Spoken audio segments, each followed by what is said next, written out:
Assalamualaikum warahmatullahi wabarakatuh. Perkenalkan, nama saya Rinda Harjuna dari Offering B dengan NIM 230321806921. Pada kesempatan kali ini, saya akan mempresentasikan mengenai performance assessment atau asesmen kinerja.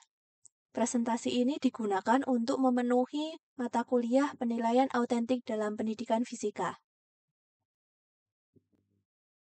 Yang pertama, saya akan mempresentasikan mengenai apa itu asesmen kinerja.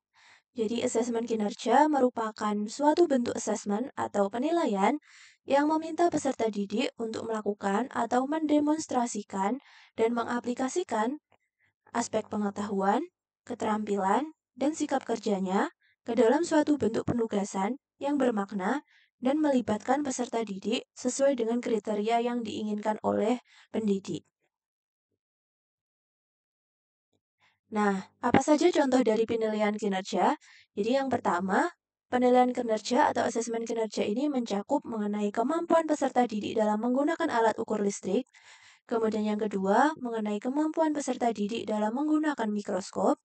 Yang ketiga, kemampuan peserta didik dalam melakukan praktikum pertumbuhan. Yang keempat, kemampuan peserta didik dalam melakukan persilangan bunga mawar. Yang kelima, kemampuan peserta didik dalam melakukan percobaan titrasi. Jadi masih banyak sebenarnya mengenai asesmen kinerja. Jadi apa saja yang dilakukan peserta didik dalam kegiatan pembelajaran itu dapat dilakukan asesmen kinerja yang dilakukan oleh peserta didik. Nah, kemudian jenis-jenis aktivitas dalam performance assessment atau aktivitas dalam asesmen kinerja. Ada dua jenis. Yang pertama yaitu pengamatan atau observasi. Yang kedua adalah penilaian hasil kinerja. Pengamatan atau observasi ini berbentuk aktivitas seperti praktikum, aktivitas dalam membuat produk, dan juga aktivitas dalam pembuatan proyek.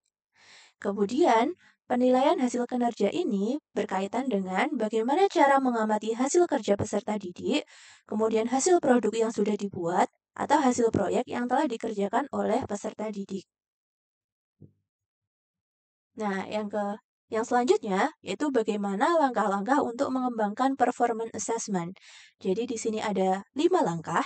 Yang pertama yaitu mengidentifikasi tujuan kita melakukan asesmen kinerja. Misalkan, pada aspek pengetahuan, aspek keterampilan, dan konsep apa saja yang akan dinilai dari peserta didik.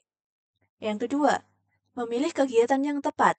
Jadi, aspek waktu, ketersediaan alat di kelas, dan jumlah data yang diperlukan, kita juga harus menentukan di awal. Yang ketiga, yaitu menentukan kriteria. Caranya yaitu mengidentifikasi kinerja yang akan dilakukan penilaian, kemudian mendaftar aspek-aspek dari kinerja, dan juga menentukan batasan dari kriteria. Langkah yang keempat yaitu menyusun rubrik penilaian kinerja. Nah, asesmen kinerja ini tidak memiliki predikat salah atau benar. Jadi, guru menilai peserta didik berdasarkan kinerja apa yang dia lakukan. Apakah sesuai dengan kriteria atau belum. Kemudian, langkah yang kelima yaitu melakukan penilaian tentang kinerja. Nah, di sini bisa menggunakan pendekatan checklist, naratif, dan juga skala rating. Baik, itu tadi merupakan presentasi mengenai performance assessment atau asesmen kinerja. Terima kasih atas perhatiannya. Saya tutup. Wassalamualaikum warahmatullahi wabarakatuh.